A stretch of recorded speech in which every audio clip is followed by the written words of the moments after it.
පීගොණුවේ මූලද්‍රව්‍ය පිළිබඳ master class එකේ 14 වෙනි පාඩම.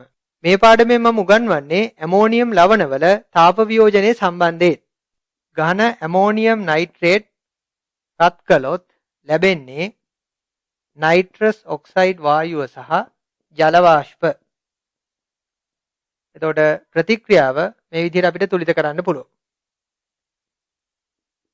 ඝන ඇමෝනියම් නයිට්‍රයිඩ් රත් කළොත් ලැබෙන්නේ නයිට්‍රජන් වායුව සහ ජල වාෂ්ප. ප්‍රතික්‍රියාව මේ විදිහට තුලිත කරලා ලියන්න පුළුවන්. ඝන ඇමෝනියම් කාබනේට් රත් කළොත් ලැබෙන්නේ ඇමෝනියා වායුවයි කාබන් ඩයොක්සයිඩ් වායුවයි ජල වාෂ්පයි. එතකොට ප්‍රතික්‍රියාව මේ විදිහට අපිට තුලිත කරගන්න පුළුවන්. ඇමෝනියම් ඩයික්‍රෝමේට් රත් කළොත් ලැබෙන්නේ නයිට්‍රජන් වායුවයි ක්‍රෝමියම් ඔක්සයිඩ් ඝනයයි ජල වාෂ්පයි.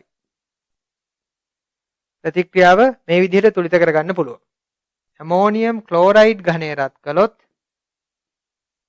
ලැබෙන්නේ ඇමෝනියා වායුවයි හයිඩ්‍රජන් ක්ලෝරයිඩ් වායුවයි. ඇමෝනියම් සල්ෆේට් රත් කළොත්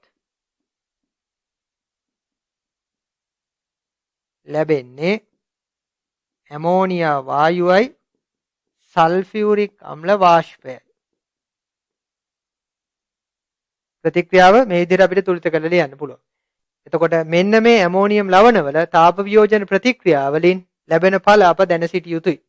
එතකොට ප්‍රතික්‍රියා ටික හොඳට පාඩම් කරගන්න ඊට පස්සේ සටහන් පොතේ ලියා ගන්න.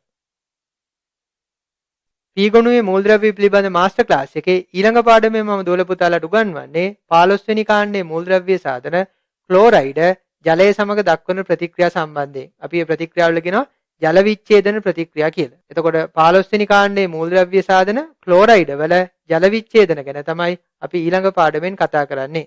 අපි ඊළඟ පාඩමෙන් මුණ ගැසෙමු.